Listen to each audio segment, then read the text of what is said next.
प्रेम से बोले विष्णु भगवान की जय। गुरुदेव भगवान की जय। शांताकारं भुजगशयनं पद्मनाभं सुरेशनं विश्वाधारं गगनसदृशं मेघवर्णं शुभांगनं लक्ष्मीकान्तं कमलनयनं योगिभिर्दिगम्बरं वन्दे विष्णुभावहरणं सर्वलोकैकनाथं। तमेव माता च पिता तमेव विन्दुश्च सखा तमेव विद्या द्रविणं तमेव सर्वं मम देव। प्रेम से बोले विष्णु भगवान की जय।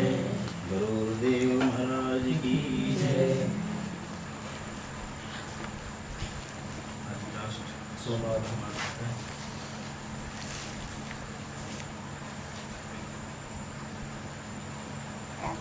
सोलहवें अध्याय में मनुष्य शरीर प्राप्त करने की महिमा। मनुष्य का शरीर जो मिलता है वो कैसे होता है। धर्माचरण ही मुख्य कर्तव्य है। शरीर और संसार की दुख रूपता तथा नश्वरता, मोक्ष, धर्म, निरूपण, आज इन सभी बातों की जानकारी करनी है। श्रुता मया दया सिंधो ज्ञाना जीव संतति अधुना श्रोतुमिच्छामि मोक्षोपायं सनातनम्। भगवन् देव देवेश शरणागत वत्सल असारे घोर संहारे सर्व दुख मलिनये। नानाविध शरीरस्था हान्यन्था जीवराशयः जायन्ते च प्रियन्ते च तेषामन्तो न विद्यते। सदा दुःखातुरा एव न सुखी विद्यते किंचित्। केनोपायेन मोक्षेश मुञ्चयन्ते पद में प्रभु। गरुड़ जी ने कहा, हे दया सिंधो, अज्ञान के कारण जीव जन्म मरण रूपी संसार चक्र में पड़ता है, यह मैंने सुना। अब मैं मोक्ष के सनातन उपाय को सुनना चाहता हूँ। हे भगवान, हे देव देवेश, हे शरणागत वत्सल, सभी प्रकार के दुखों से मलिन तथा सार रहित इस भयावह संसार में अनेक प्रकार के शरीर धारण करके अनंत जीव राशियां उत्पन्न होती हैं और मरती हैं, उनका कोई अंत नहीं है।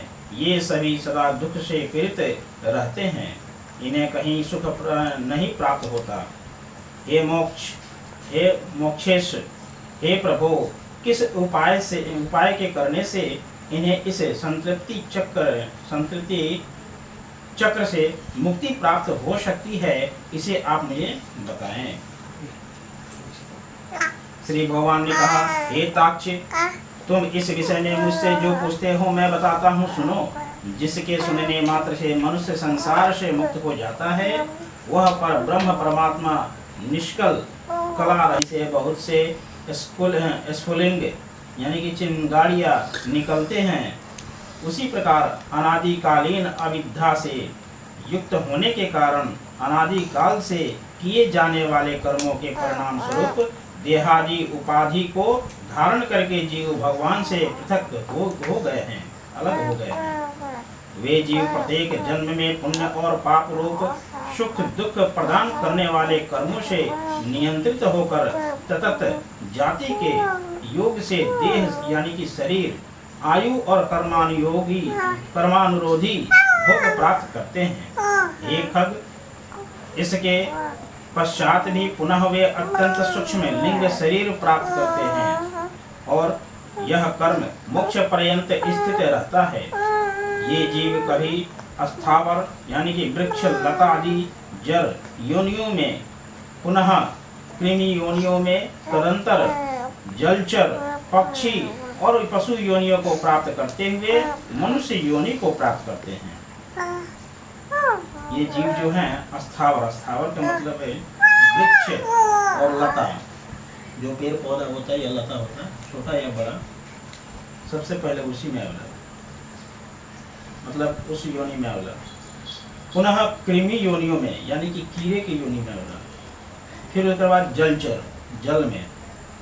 फिर उसके बाद पक्षी और पशु के योनि प्राप्त करना। ये सब कैला के बाद मनुष्य की योनि के प्राप्त होगा। फिर धार्मिक मनुष्य के रूप में और पुनः देवता तथा देव योनि के पश्चात क्रमशः मोक्ष प्राप्त करने के अधिकारी होते हैं।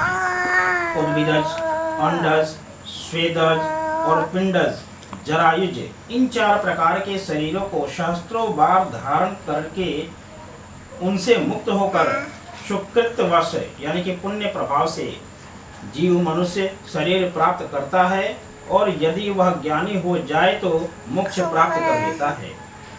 जीवों की 84 लाख योनियों में मनुष्य योनि के अतिरिक्त अन्य किसी भी योनि में तत्व ज्ञान प्राप्त नहीं होता। पूर्वोक्त विभिन्न योनियों में हजारों हजार करोड़ों बार जन्म लेने के अनंतर उपार्जित पुण्य पूज्य के कारण कदाचित मनुष्य योनि प्राप्त होती है। मोक्ष प्राप्ति के लिए सोपानभूत यह दुर्लभ मनुष्य शरीर प्राप्त करके इसे संस्कृति चक्र से जो अपने को मुक्त नहीं कर लेता, उससे अधिक पापी और कौन होगा। उत्तम मनुष्य शरीर में जन्म प्राप्त करके और समस्त स्वस्थ व संपन्न अविकल इंद्रियों को प्राप्त करके भी जो व्यक्ति अपने हित को नहीं जानता, वह ब्रह्म घातक होता है। शरीर के बिना कोई भी जीव पुरुषार्थ नहीं कर सकता, इसलिए शरीर का धन की रक्षा करते हैं, शरीर और धन की रक्षा करता हुआ इन दोनों से पुण्योपार्जन करना चाहिए। मनुष्य को सर्वदा अपने शरीर की रक्षा करनी चाहिए, क्योंकि शरीर सही पुरुषार्थों का एकमात्र साधन है, इसलिए उसकी रक्षा का उपाय करना चाहिए। जीवन धारण करने पर ही व्यक्ति अपने कल्याण को देख सकता है। गांव, क्षेत्र, धन, घर और शुभाशुभ कर्म पुनः पुनः प्राप्त हो सकते हैं, किंतु मनुष्य का शरीर पुनः पुनः यानी कि बार बार प्राप्त नहीं हो सकता। इसलिए बुद्धिमान व्यक्ति सदा शरीर की रक्षा का उपाय करते हैं। कुष्ठ आदि के रोगी भी अपने शरीर को त्यागने की इच्छा नहीं करते हैं। शरीर की रक्षा धर्माचरण के उद्देश्य से और धर्माचरण ज्ञान प्राप्ति के उद्देश्य से, उसी प्रकार ज्ञान, ध्यान एवं योग की सिद्धि के लिए और फिर ध्यान योग से मनुष्य अविलंब मोक्ष प्राप्त कर लेता है।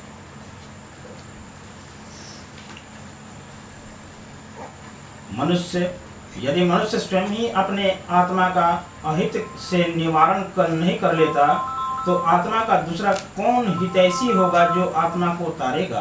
जो जीव मनुष्य के शरीर में रहकर इसी जन्म में नरक रूपी व्याधि की चिकित्सा नहीं कर लेता, वह परलोक में जाने पर जहाँ अशुद्ध नहीं प्राप्त है, नरक व्याधि से पीड़ित होने पर फिर क्या कर सकेगा।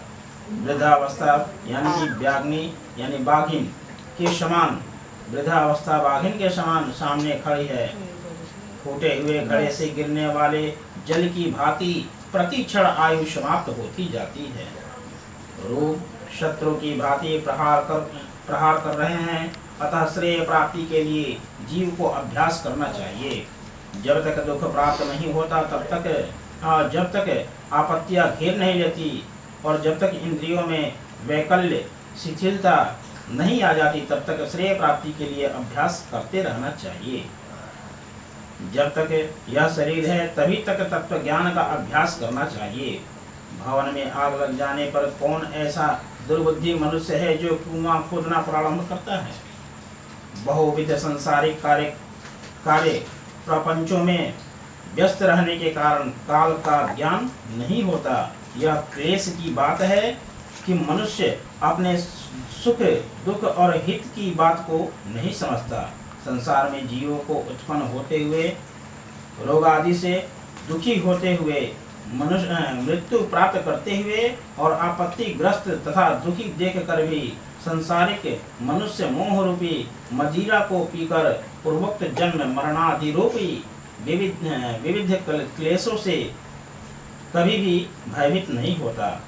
भौतिक संपत्ति स्वप्न के समान नश्वर क्षणभंगुर है। यौवन भी पुष्प के समान मुरझा जाने वाला है।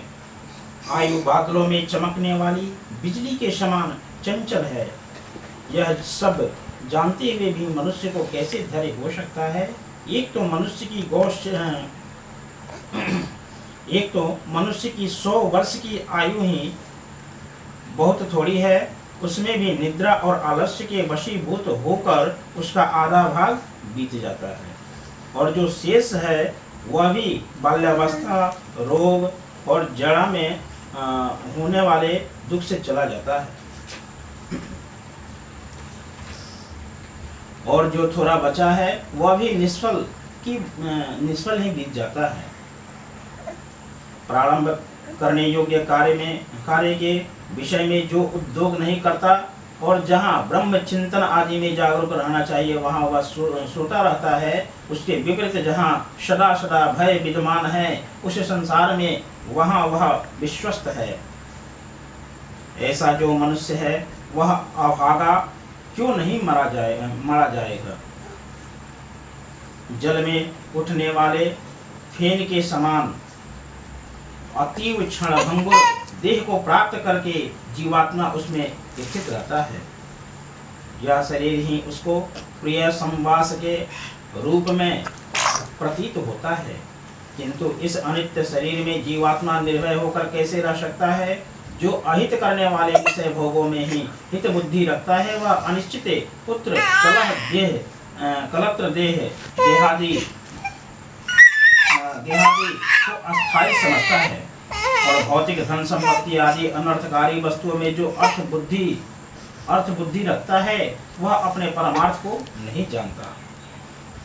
जो यह जगत किसी का नहीं हुआ ऐसा देखते हुए भी गिर रहा है, और आत्मज्ञान विषयक वचनों को सुनते हुए भी जिसे बोध नहीं होता, पढ़ करके भी उसका अर्थ नहीं समझता, ऐसा इसीलिए होता है कि जीव भगवान की माया से मोहित है। मृत्यु, रोग और जड़ारूपी ग्रहों के द्वारा गंभीर काल सागर में डूबते हुए इस जगत को कोई भी नहीं जान पाता।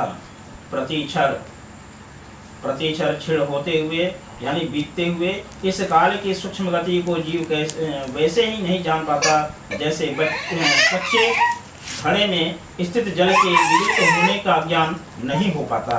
कदाचित वायु का बांधना संभव नहीं हो सकता, हवा को बांधना संभव नहीं है, उसी तरह आकाश को अलग अलग करने का और उसके रंगों के गुंफन की कल्पना भी संभव नहीं है। वायु को बांधना संभव हो सकता है, वायु को बांधना संभव हो सकता है, आकाश को खंड खंड करने और तरंगों के गुंफन की कल्पना भी संभव हो सकती है, परंतु आयु के शाश्वत होने की आस्था कथनापि संभव नहीं हो सकता। जिस काल के द्वारा पृथ्वी जल आती है, मेरु पर्वत भी चूर चूर हो जाता है, सागर का जल भी सूख जाता है, उस काल से मनुष्य शरीर की रक्षा की क्या कथा? मेरा पुत्र, मेरी पत्नी, मेरा धन, मेरे बांधव, इस प्रकार से मनुष्य अपने मन को प्रिय लगने वाले जगत में जितने पदार्थों से संबंध बनाता है उतने ही अधिक शोक के कीड़े उसके हृदय में गड़ते रहते हैं।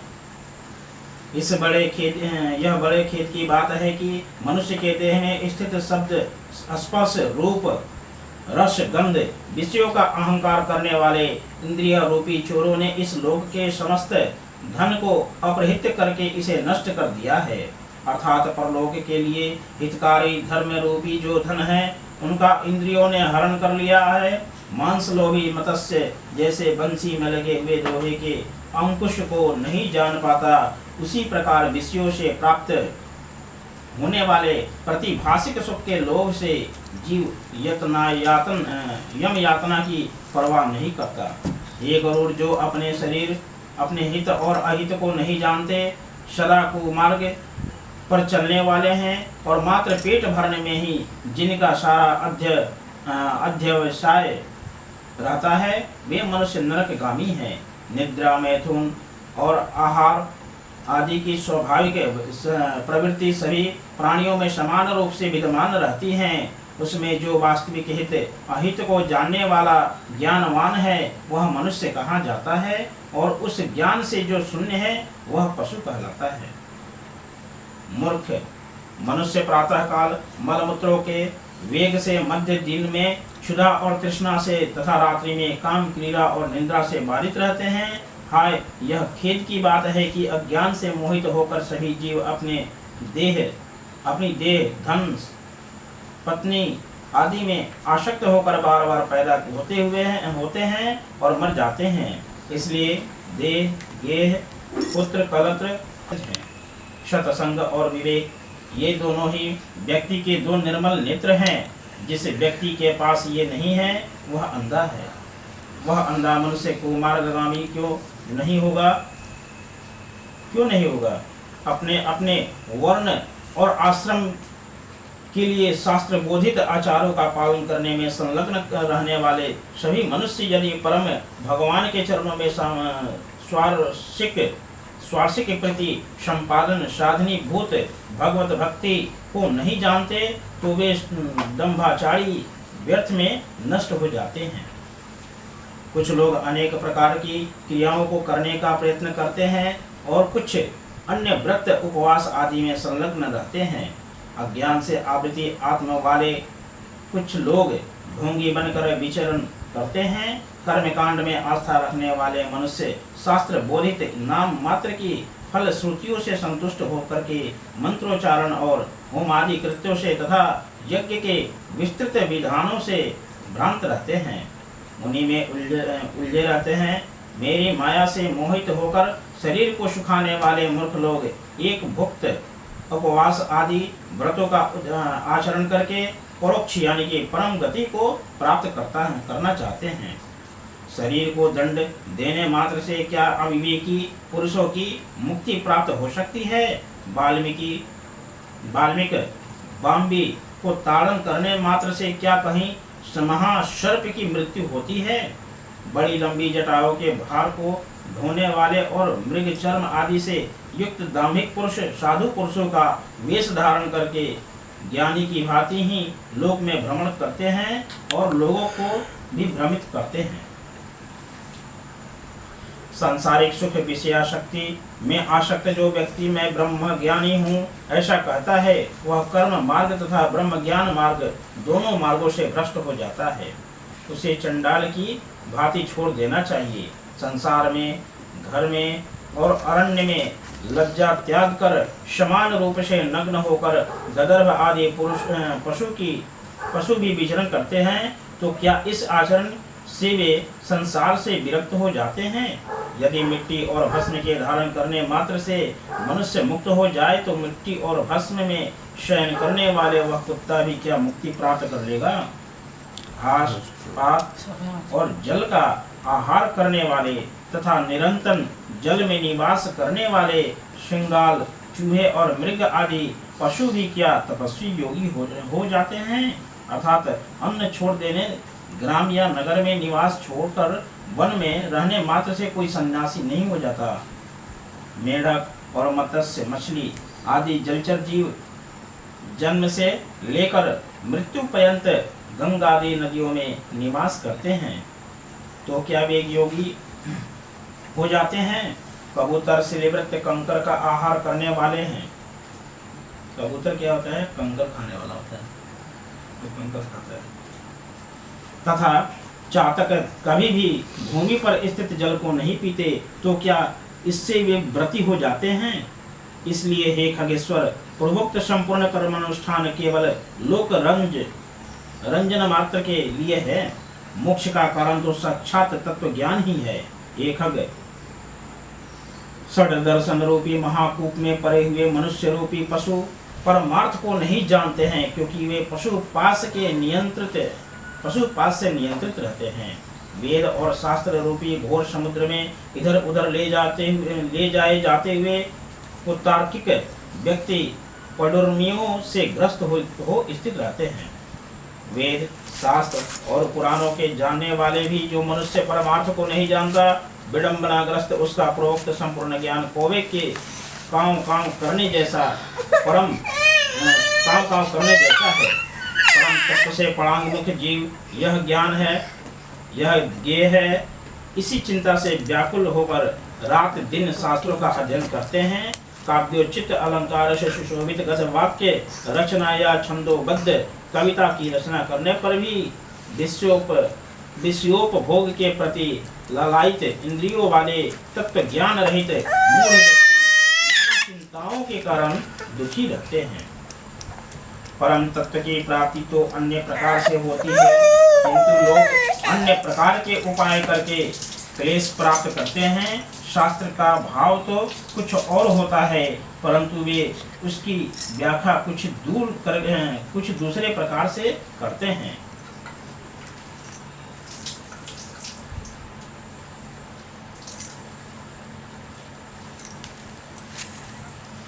कुछ अहंकारी व्यक्ति गुरु उपदेश आदि को प्राप्त न करके भी जन्मनि भाव के विषय में कहते हैं, पर वे स्वयं उसका अनुभव नहीं करते। बहुत से लोग वेद और शास्त्र का अध्ययन तो करते हैं और परस्पर एक दूसरे को बोध भी कराते हैं, तात्पर्य समझाते हैं, पर वे परम तत्व के विषय में उसी प्रकार कुछ नहीं जानते जिस प्रकार दरबी कलछी पाकरस यानी कि भोजन आदि को नहीं जानती। पुष्प को धारण तो सिर कर लेता है, किंतु उस पुष्प की गंध को नासिका ही जानती है। इसी प्रकार वेद और शास्त्र का अध्ययन तो लोग करते हैं, किंतु वेद और शास्त्र के भाव को बोध करने वाला दुर्लभ है। मूर्ख मनुष्य अपने हृदय में स्थित परम तत्व को, परमात्मा के अंश को नहीं जानता और उसे जानने के लिए शास्त्रों के अध्ययन में उसी प्रकार भटकता फिरता रहता है। जैसे कोई मूर्ख ग्वाला अपनी कोख में बकरे को पकड़े रहने पर भी उसकी खोजने के लिए कुएं में देखता है। संसार के मोह का नाश करने के लिए शास्त्र के शब्दों के अर्थ को जानना मात्र पर्याप्त नहीं है। दीपक की बात से कभी भी अंधकार की निवृत्ति नहीं हो सकती। बुद्धिहीन मनुष्य का पढ़ना अंधे व्यक्ति के दर्पण देखने के समान व्यर्थ है। अतः बुद्धिमान व्यक्ति को ही शास्त्रीय तत्व ज्ञान का लक्षण हो सकता है, अर्थात बुद्धि को ही तत्व ज्ञान लक्षित हो सकता है। जो यह ज्ञान यहाँ है उसे जानना चाहिए। इस प्रकार बुद्धि करके शास्त्र में प्रतिपाद सब कुछ सुनना चाहता है, वह 1000 दिव्य वर्षों की आयु प्राप्त करके भी शास्त्रों का अंत प्राप्त नहीं कर सकता। अनेक शास्त्र हैं, आयु अत्यल्प है, इसमें करोड़ों विघ्न हैं। इसलिए जैसे हंस जल के मध्य से दूध को ग्रहण कर लेता है, उसी प्रकार बुद्धिमान व्यक्ति को भी शास्त्र के सार तत्व का ज्ञान प्राप्त करना चाहिए। वेद शास्त्रों का अभ्यास कर वहां से तत्व ज्ञान प्राप्त करके बुद्धिमान मनुष्य को चाहिए कि जैसे धान चाहने वाला व्यक्ति धान ग्रहण करके पलाल यानी पुआल को छोड़ देता है, उसी तरह उसे भी अन्य सभी शास्त्रों को छोड़ देना चाहिए। मतलब कि जो अच्छाई वगैरह के लिए ही बुराई बना लेके चाहिए और गुण ना होके चाहिए। जैसे अमृत से तृप्त व्यक्ति के लिए भोजन की कोई आवश्यकता नहीं होती, उसी प्रकार हेताक्ष तत्वज्ञ को शास्त्र से कोई प्रयोजन नहीं होता। हे बिना ताज्म, न वेदाध्ययन से मुक्ति प्राप्त होती है और न शास्त्रों के अध्ययन से ही। मोक्ष की प्राप्ति ज्ञान से ही होती है, किसी दूसरे उपाय से नहीं। जिस प्रकार मुक्ति के लिए न तो आश्रम धर्म का अनुष्ठान करना है, न दर्शनों का अध्ययन करना है, उसी प्रकार स्रोत अस्मार्थ कर्म भी कारण नहीं है। मात्र ज्ञान ही मोक्ष का उपाय है। गुरु का वचन ही मोक्ष देने वाला है। अन्य सब विद्याएं विडंबना मात्र हैं। लकड़ी के हजारों भारी की अपेक्षा एक संजीवनी ही श्रेष्ठ है। कर्मकांड और वेद शास्त्रियों में अध्ययन रूपी परिश्रम रहित केवल गुरु मुख से प्राप्त अद्वैत ज्ञान ही कल्याणकारी कहा गया है। अन्य करोड़ों शास्त्रों को पढ़ने में कोई लाभ नहीं है। वेदादि आगम शास्त्रों का अध्ययन तथा विवेक, इन दो साधनों से ज्ञान की प्राप्ति होती है। आगम से शब्द ब्रह्म का ज्ञान प्राप्त होता है और विवेक से पर ब्रह्म ज्ञान का प्राप्ति होता है। कई विद्वान अद्वैत को वास्तविक परम तत्व स्वीकार करते हैं और कुछ अन्य द्विजन दैत्य तत्व की ही प्रतिष्ठा चाहते हैं, किंतु दैत्य और अदैत्य से अलग अलग सभी के लिए समान रूप से स्वीकार्य परमत्व को, ये मेरा बुद्धि है, करने से प्राणी बंधन को प्राप्त होता है और मेरा नहीं है इस प्रकार की भावना करने से मुक्त होता है। कर्म वही है जो बंधन का हेतु नहीं होता तथा विद्या वही है जो मोक्ष प्रदान करा दे, और इससे अतिरिक्त कर्म केवल श्रम मात्र के हेतु है जो शरीर के लिए क्लेशप्रद है, तथा अन्य प्रकार की विद्या शिल्पचार्य मात्र है। जब तक कर्म किए जाते हैं, जब तक संसार में आसक्ति रहती है, जब तक इंद्रियों का चांचल्य बना रहता है, तब तक तत्व ज्ञान की बात ही कहाँ हो सकती है। जब तक देहाभिमान देह को अपना स्वरूप मानने वाला है, जब तक ममता रहती है, जब तक प्रयत्नों का वेग रहता है, जब तक संकल्प की कल्पना होती रहती है, जब तक मन स्थिर नहीं हो जाता, जब तक शास्त्र का चिंतन नहीं किया जाता और जब तक गुरु की कृपा नहीं प्राप्त होती, तब तक तत्व ज्ञान की चर्चा ही कहाँ होती है। तप, व्रत, तीर्थ, जप, होम और पूजा आदि शत कर्मों का अनुष्ठान तथा वेद शास्त्र और आगम की कथा तभी तक उपयोगी है जब तक जीव को तत्व ज्ञान प्राप्त नहीं हो जाता। इसलिए हे ताक्ष, यदि अपने मोक्ष की इच्छा हो तो सर्वदा संपूर्ण प्रयत्नों का सभी अवस्थाओं में निरंतर अनुष्ठान करके तत्व ज्ञान की प्राप्ति में संलग्न रहना चाहिए। जो प्राणी आदि भौतिक आदि आध्यात्मिक तापत्रय से सदा संतप्त रहता है, उसे मोक्ष वृक्ष की छाया का आश्रय करना चाहिए। जिस मोक्ष वृक्ष का पुण्य धर्म और ज्ञान रूप है तथा फल स्वर्ग एवं मोक्ष है, इसलिए श्री गुरुमुख से आत्म तत्व विषय के ज्ञान प्राप्त करना चाहिए। ज्ञान हो जाने पर प्राणी इस घोर संसार बंधन से सुखपूर्वक मुक्त हो जाता है। हे ताक्ष, मैं तत्व ज्ञानी पुरुष के द्वारा किए जाने वाले अंतिम कृत्य के विषय में मैं तुम्हें बताता हूँ।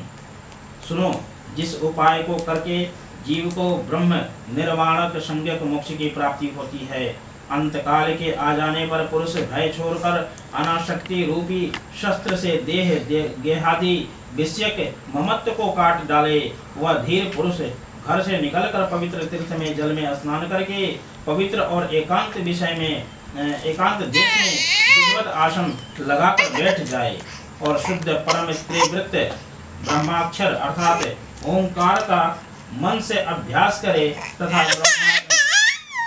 तथा ब्रह्म ओंकार का निरंतर स्मरण करके श्वास को जीतकर मन को नियंत्रित करे।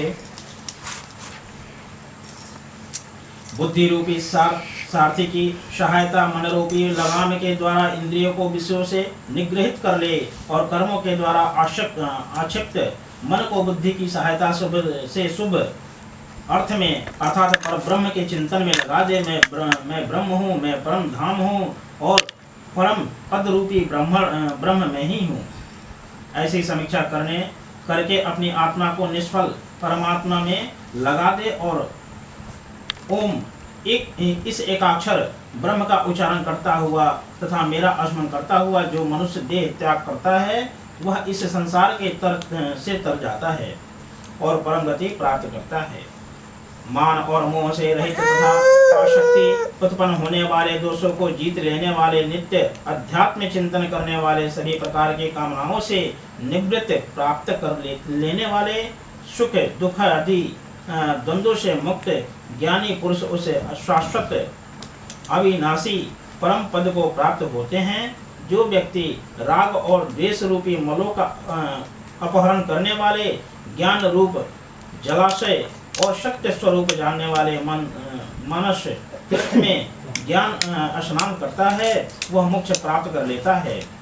जो प्रौढ़ वैराग्य को धारण करके अन्य भावों का परित्याग कर केवल मद विषयक भावनाओं के द्वारा मेरा भजन करता है, ऐसा पूर्ण दृष्टि रखने वाला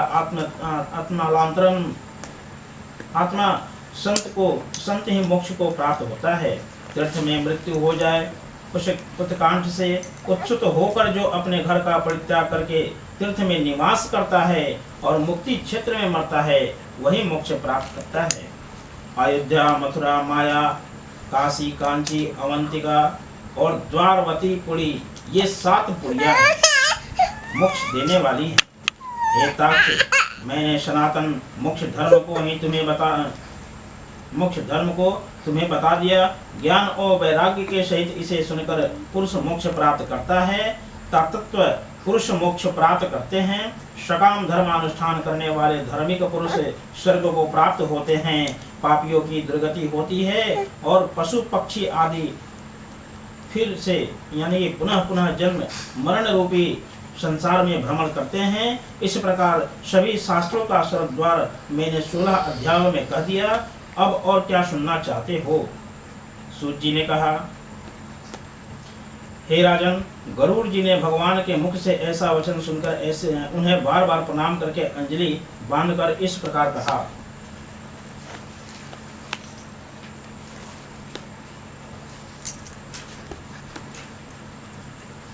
भगवन देव देवेश श्रावायित्वं वचोमृतम् तारी तो अहम त्वया नाथ भगवा सागर ध्रुवः प्रभो स्थितो अस्मि हि गता संदेह कृतास्मिन् संशयः इत्युक्ता गरुड़ स्तोति इत्युक्तं ध्यानपरो भवतः स्मरणा दुर्गतिः तिर्हर्ता पूजन्य यज्ञेन सर्गतोर्गता यः परया निज भक्त्या ददाति मुक्ति समाव हरिः प्रपातु। गरुड़ जी ने कहा, हे देवादिदेव भगवान, हे नाथ, हे प्रभु, आपने अपने अमृतमय वचनों को सुनाकर आपने मुझे भव सागर से तार दिया है। अब मेरा संदेह समाप्त हो गया है और मैं कृतार्थ हो गया हूँ, इससे संशय नहीं है। ऐसा कहकर गरुड़ ही मौन होकर भगवद परायण हो गए हैं। स्मरण करने से जो दुर्गति का हरण कर लेते हैं, पूजन और यज्ञ के द्वारा जो सद्गति प्रदान करते हैं और अपनी परम भक्ति भाव के द्वारा जो मुक्ति प्रदान करते हैं, वे हरि मेरी रक्षा करें। इस प्रकार गरुड़ पुराण का श्रवण का फल यानी सुनने का फल। श्री भगवान ने कहा, हे ताक्ष, इस प्रकार मैंने अधर्म दैहिक कृत्यों के विषय में सब कुछ कह दिया। मरना सोच में, जिसको हम लोग सूतक बोलते हैं, 10 दिन के अंतर इसे सुनकर व्यक्ति सभी पापों से मुक्त हो जाता है। यह परलोक संबंधी कर्म पितरों को मुक्ति प्रदान करने वाला है और परलोक में तथा इस लोक में भी पुत्र को वांछित फल देकर सुख प्रदान करने वाला है। जो नास्तिक अधम व्यक्ति प्रेत का यह अधर्म दैहिक कर्म नहीं करते, उनका जल सुरा के समान अपेय है, यानी कि शराब के समान अपेय है, बिना पीने वाला, यानी कि पीने योग्य नहीं है। इसमें कोई संशय नहीं। देवता और पितृगण उसके घर की ओर नहीं देखते, अर्थात दोनों की ही कृपा दृष्टि उन पर नहीं होती और उनके पितरों के कोप से पुत्र पौत्रादि की भी दुर्गति होती है। प्रेत क्रिया के बिना ब्राह्मण, क्षत्रिय, वैश्य, शूद्र और इतर जनों को भी चंडाल के समान जलना चाहिए, चंडाल के समान जलना चाहिए। जो 15 दिन के हमने के अथी होला पितृपक्ष में बहुत आवश्यक है। पितृदान कैल या पिंडदान कैल या तिलांजलि दहली सब पितृपक्ष में यही से मना गेला। ब्राह्मण का दान यही से कर गेला। 16 श्राद्ध। हाँ 16 श्राद्ध। कितना दिन में 16 श्राद्ध होता है? जो इसे पुण्यप्रद प्रेत संकल्प को सुनता है और सुनाता है, वे दोनों ही पाप से मुक्त होकर दुर्गति को नहीं प्राप्त होते। माता और पिता के मरण में जो पुत्र गरुड़ पुराण सुनता है, उसके माता पिता की मुक्ति होती है। माता पिता की मुक्ति होती है और पुत्र को संतति की प्राप्ति होती है। जिस पुत्र ने माता पिता की मृत्यु होने के अनंतर गरुड़ पुराण का श्रवण नहीं किया, गया में श्राद्ध नहीं किया, वृषोत्सर्ग नहीं किया, मासिक और वार्षिक श्राद्ध नहीं किया, वह कैसे पुत्र कहा जा सकता है? और ऋण त्रय से उसे कैसे मुक्ति प्राप्त हो सकती है? और वह पुत्र माता पिता को तारने में कैसे समर्थ हो सकता है? इसलिए सभी प्रकार के प्रयत्नों को करके धर्म, अर्थ, काम और मोक्ष रूप पुरुषार्थ चतुष्टय को देने वाले तथा सर्व विद्य दुख का विनाश करने वाले गरुड़ पुराण को अवश्य सुनना चाहिए। यह गरुड़ पुराण पुण्यप्रद, पवित्र तथा पाप नाशक है। सुनने वालों की कामनाओं को पूर्ण करने वाला है, अतः सदा ही इसे सुनना चाहिए। एमे कोनो जरूरी ना है कि घर के लोगे बैठ करके सुने, इतना बढ़िया चीज है। सब जन सुन गांव के मचे सब आसपास के भी लोग आवेला, आसपास के भी लोग आकर के सुनेला। हमें क्या बोला, इस पुराण को सुनकर ब्रह्म विद्या प्राप्त करता है, क्षत्रिय पृथ्वी प्राप्त करता है। इस पुराण को सुनकर ब्राह्मण क्या करता है? विद्या प्राप्त करता है। क्षत्रिय पृथ्वी प्राप्त करता है, भूमि। वैश्य धनाढ्य हो जाता है, धनी हो जाता है।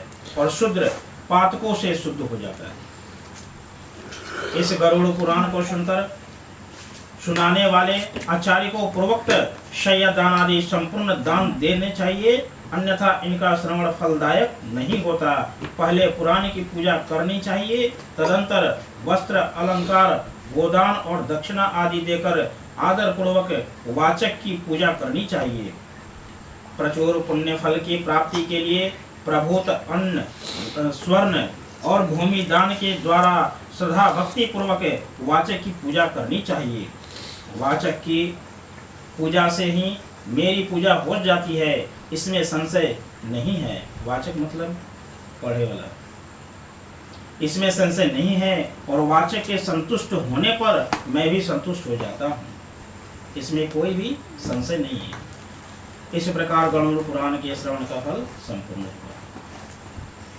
प्रेम से बोलिए विष्णु भगवान की जय, गरुड़ भगवान की जय।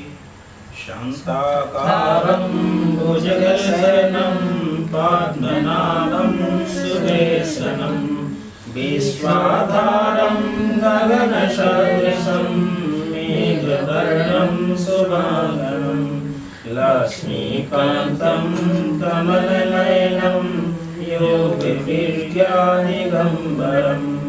वन्दे विष्णुभवहरं सर्वलोकैकनाथं। तमेव माता च पिता तमेव, तमेव बन्धुश्च सखा तमेव, तमेव विद्या द्रविणं तमेव, तमेव सर्वं मम देव देव। प्रेम से बोलिए विष्णु भगवान की जय। ओम श्री विष्णुवे नमः, ओम श्री विष्णुवे नमः, ओम श्री विष्णुवे नमः, ओम श्री विष्णुवे नमः, ओम श्री विष्णुवे नमः। विष्णु भगवान की जय, विष्णु भगवान की जय, विष्णु भगवान की जय, विष्णु भगवान की जय, विष्णु भगवान की जय, विष्णु भगवान की जय, विष्णु भगवान की जय, विष्णु भगवान की जय, विष्णु भगवान की जय। प्रेम से बोलिए गरुड़ देव भगवान की जय, गरुड़ पुराण सर्वद्वार की जय।